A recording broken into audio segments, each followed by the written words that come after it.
يا أيها الذين آمنوا Bismillahirrahmanirrahim. Assalamu alaikum. Today we have Surah Mujadila in Ya ayyuhalladhina amanu, verse number 9. Allah subhanahu wa ta'ala says, Ya ayyuhalladhina amanu idha tanajaytum fala tatanajaw bil ithmi wal udwani wa ma'siyatir rasul. کہ اے ایمان والو، جب تم سرگوشی کرتے ہو، جب تم کوئی secret meeting کرتے ہو، جب تم کوئی پرائیویٹ کنسلٹیشن کرتے ہو، تو اس مقصد کے لیے نہ کرو کہ جو گناہ ہو یا جو رانگ ڈوئنگ ہو، جو ظلم ہو، یا جو نبی صلی اللہ علیہ وسلم کی معصیت ہو، ان کی نافرمانی ہو. وَتَنَاجَوْا بِالْبِرِّ تَقْوَىٰ، بلکہ اگر تم ایسے سرگوشی کرتے ہو، کوئی پرائیویٹ میٹنگ ہولڈ کرتے ہو، تو کرو اچھائی کے لیے اور تقویٰ کے کاموں کے لیے. اور آخر میں فرمایا وَاتَّقُوا اللَّهَ الَّذِي إِلَيْهِ تُحْشَرُونَ، اور اللہ تعالیٰ سے ڈرو جس کی طرف تمہیں اکٹھے کیا جائے گا. اس آیت کا جو شان نزول ہے، جو بیک گراؤنڈ ہے، وہ کچھ اس طرح ہے کہ نبی صلی اللہ علیہ وسلم جب مدینہ میں تشریف لائے تھے اور یہودیوں کے ساتھ ان کے اگریمنٹس تھے، مگر یہودی جو ہیں وہ کچھ ایسا کرنے کی عادت انہوں نے بنا لی تھی کہ جب نبی صلی اللہ علیہ وسلم کا کوئی صحابی پاس سے گزرتا تھا تو آپس میں سرگوشی کرنے لگ جاتے تھے، تاکہ اس کو ایسا محسوس ہو کہ جیسے اس کے خلاف کوئی سازش ہو رہی ہے یا کوئی پلاٹ ہو رہا ہے یا اس کو نقصان پہنچانے کی کوئی پلاننگ ہو رہی ہے. یعنی کہ اگر اصل میں نہ بھی کوئی ایسی پلان ہو، مگر صرف اس کو دکھ پہنچانے کے لیے یا اس کو پریشان کرنے کے لیے ایسا کرتے تھے.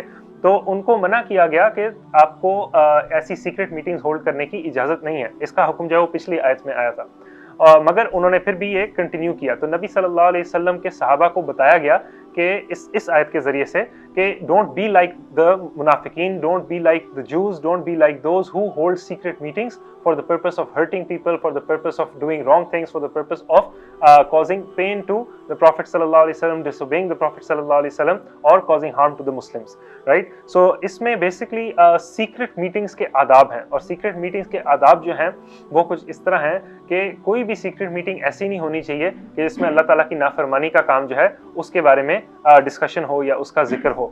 کیونکہ اللہ تعالیٰ نے اس سے کچھ 2-3 آیتیں پہلے یہ ذکر کیا تھا کہ کوئی ایسی مجلس نہیں ہے جس میں 3 لوگ ہوتے ہیں سوائے یہ کہ چوتھا اللہ ہے، یا جس میں 5 ہوتے ہیں سوائے یہ کہ چھٹا اللہ ہے، اینڈ سو آن، کہ جتنی بھی تمہاری تعداد ہے اس میں سے اگلا نمبر جو ہے اللہ تعالیٰ تمہاری مجلس میں شامل ہے، رائٹ؟ سو اللہ تعالیٰ نوز یور سیکرٹ میٹنگز، اللہ تعالیٰ نوز یور کنسلٹیشنز، اللہ تعالیٰ knows your whisperings, what you talk about when you are in seclusion with your close friends اور یور کانفیڈنٹس. سو مومنوں کو چاہیے کہ جیسے منافقین بھی اسی طرح یہودیوں کی طرح سیکرٹ میٹنگز ہولڈ کرتے تھے کہ کس طرح جو ہے اندر سے مسلمانوں کو نقصان پہنچایا جا سکتا ہے.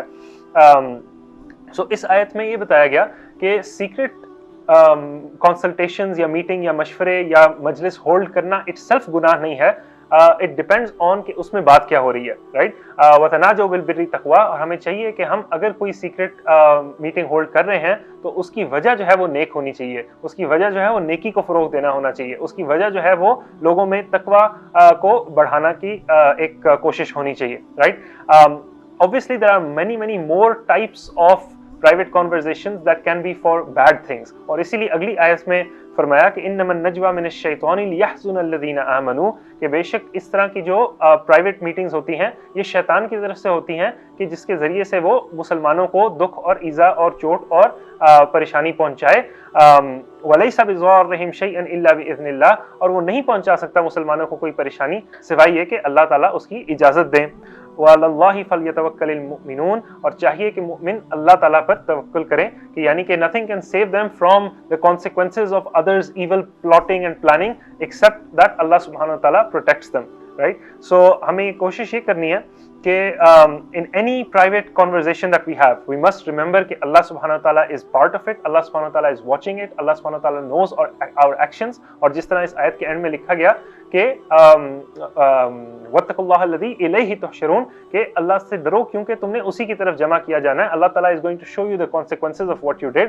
You might have hidden your meetings from the world, but you can't hide it from اللہ سبحانہ وتعالیٰ. اس سے ایک اور چیز جو کیا کہتے ہیں اکٹھے بیٹھنے کی ادب کے حوالے سے ہے وہ یہ ہے کہ جب بھی آپ کسی کے ساتھ بیٹھے ہیں تو یو مسٹ میک شیور کہ کسی کو اس کانورزیشن میں سے ایکسکلوڈ نہیں کرنا. 4-5 لوگ بیٹھے ہیں, وہ اگر آپس میں 2 لوگ جو ہیں وہ سرگوشی کرنے لگ جائیں تو باقیوں کو لگے گا کہ شاید میرے خلاف کوئی بات کر رہے ہیں, شاید میری غیبت کر رہے ہیں, شاید کوئی مجھے پسند نہیں کرتے, یا ایسی کوئی بات اس کو دکھ پہنچے گا. سو اس طرح کرنے کی اجازت نہیں ہے کہ کسی کو کانورزیشن میں سے بیٹھے ہوئے بندے کو, پریزنٹ بندے کو ایکسکلوڈ کرنا. اسی طرح اگر کوئی دوسری زبان میں بولنے لگ جائے, 2 بندے ہیں ان کو پشتو آتی ہے تیسرے کو نہیں آتی, تو آپس میں پشتو میں بولنے لگ جائیں اس کے سامنے, تو یہ بھی غلط ہے. تو اسی طرح مجلس کے آداب جو ہیں, محفل کے آداب جو ہیں, اس صورت میں ہمیں سکھائے جاتے ہیں. اللہ تعالیٰ ہمیں توفیق دے کہ ہم ان سب آداب پر عمل کریں, اور ہم جب بھی کوئی کنورزیشن کریں, کوئی میٹنگ کریں, کوئی وسپر کریں, کوئی سیکرٹ کریں, تو وہ اللہ تعالیٰ کی رضا کی خاطر, اللہ تعالیٰ کی خوشی کی خاطر, اللہ تعالیٰ کے دین کو